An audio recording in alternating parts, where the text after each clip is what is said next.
ശാന്തി. ഞാൻ എൻ്റെ സ്വസ്വരൂപത്തെ കാണുന്നു. ഞാൻ ഒരു ജ്യോതിബിന്ദു സ്വരൂപ ആത്മാവാണ്.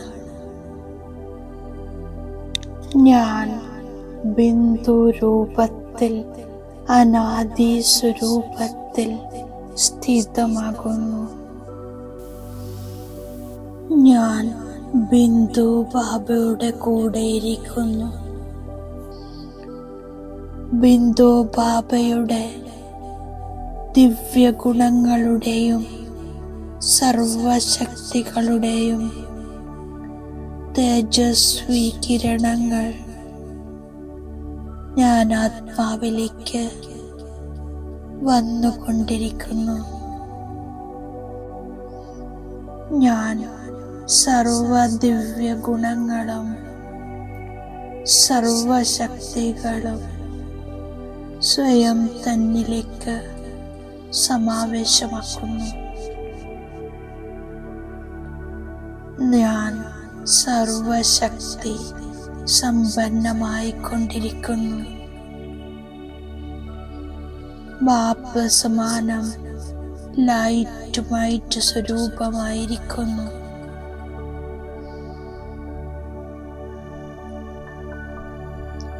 ഞാൻ ആത്മാ ബാപ്പ് സമാനമായി എൻ്റെ സ്വദേശത്തിൽ നിന്നും താഴേക്ക് 5 തത്വങ്ങളുടെ ലോകത്തിലേക്ക് വരികയാണ്. എന്നിൽ നിന്നും ലൈറ്റും വൈറ്റും കിരണങ്ങൾ മുഴുവൻ വിശ്വത്തിലേക്കും വ്യാപിക്കുന്നു. 5 തത്വങ്ങളെയും സർവ ആത്മാക്കളെയും ശക്തികളാൽ സമ്പന്നമാക്കുകയാണ്.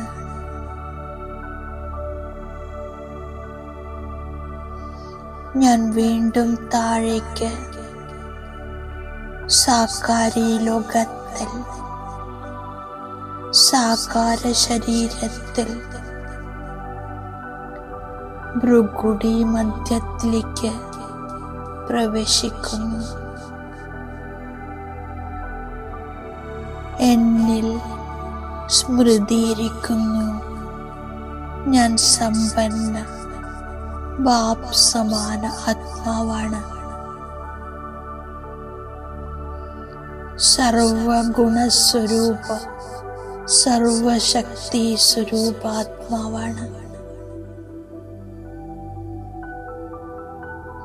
സദാ ബാബയുടെ ഓർമ്മയുടെ സ്വരൂപത്തിലിരിക്കുന്നു. ഒരു അവിനാശി ബാബയെ എൻ്റെ ആശ്രയമാക്കിയിരിക്കുന്നു. വ്യക്തി വൈഭവം പദാർത്ഥങ്ങളുടെ ആകർഷണങ്ങളിൽ നിന്നും ഞാൻ മുക്തമായിരിക്കുന്നു. ഞാൻ സർവബന്ധനമുക്തമാണ്. സർവ ആഗ്രഹങ്ങളിൽ നിന്നും വേറിട്ടിരിക്കുന്നു. സ്വയം സദാ സന്തുഷ്ട സമ്പന്ന അനുഭവം ചെയ്യുന്നു.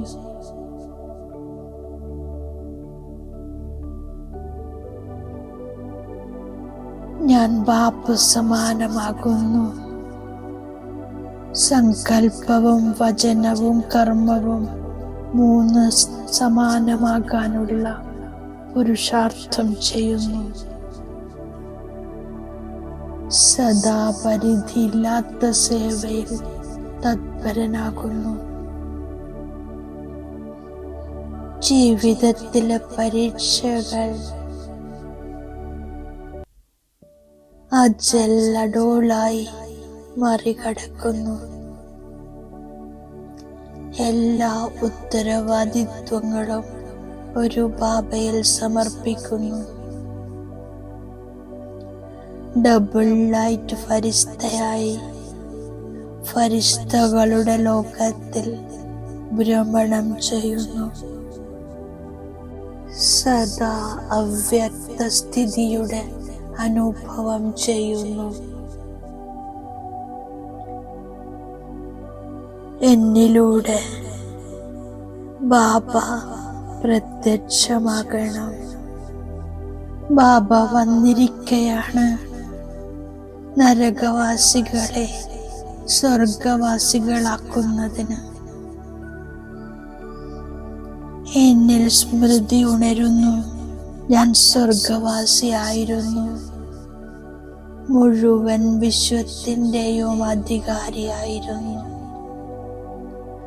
വജ്രത്തിൻ്റെയും സ്വർണത്തിൻ്റെയും കൊട്ടാരങ്ങൾ ഉണ്ടായിരുന്നു.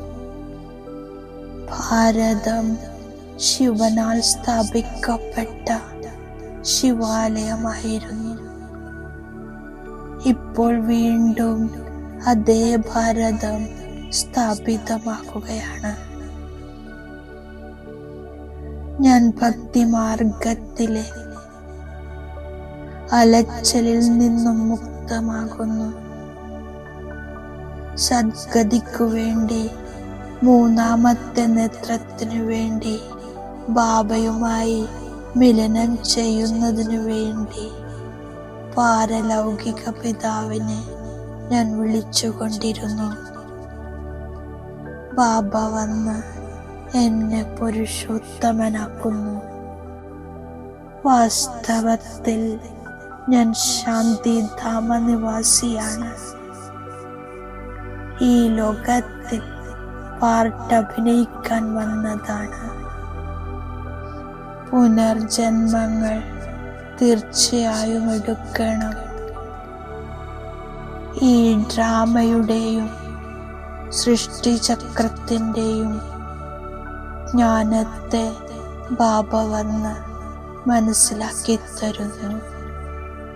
സദ്ഗതിയിലേക്കുള്ള മാർഗം കാണിച്ചു തരുന്നു. ബാബ നിർദ്ദേശം നൽകുകയാണ്, ആത്മാഭിമാനിയായി മാറൂ. പരംപിത പരമാത്മാവാകുന്ന ശിവനെ ഓർമ്മിക്കൂ. ഓർമ്മയിലൂടെ സദോ പ്രധാനമായി മാറൂ. ഇപ്പോൾ ഈ മുഴുവൻ സൃഷ്ടിയും രാവണന്റെ തടവറയിലാണ്. എല്ലാവരും ശോകവാടികയിൽ ദുഃഖിതരാണ്. ബാബ വന്ന് എല്ലാവരെയും മുക്തമാക്കുന്നു. വീണ്ടും സ്വർഗം സ്ഥാപിക്കുന്നു. ഇത് മൃത്യുലോകത്തിന്റെ അവസാനമാണ്. അമരലോകത്തിന്റെ സ്ഥാപന നടന്നുകൊണ്ടിരിക്കുകയാണ്. ഞാൻ ഈശ്വരീയ സന്താനമാണ്. ബാബയിൽ നിന്നും രാജയോഗം പഠിക്കുന്നു. ഈ രാവണ രാജ്യം വിനാശമാകും. സർവരുടെയും സദ്ഗതി ദാതാവ് ഒരു ബാബയാണ്. ഞാൻ ഒരു ബാബയെ മാത്രം ഓർമ്മിക്കുന്നു. ഇതാണ് ഓർമ്മയുടെ യാത്ര.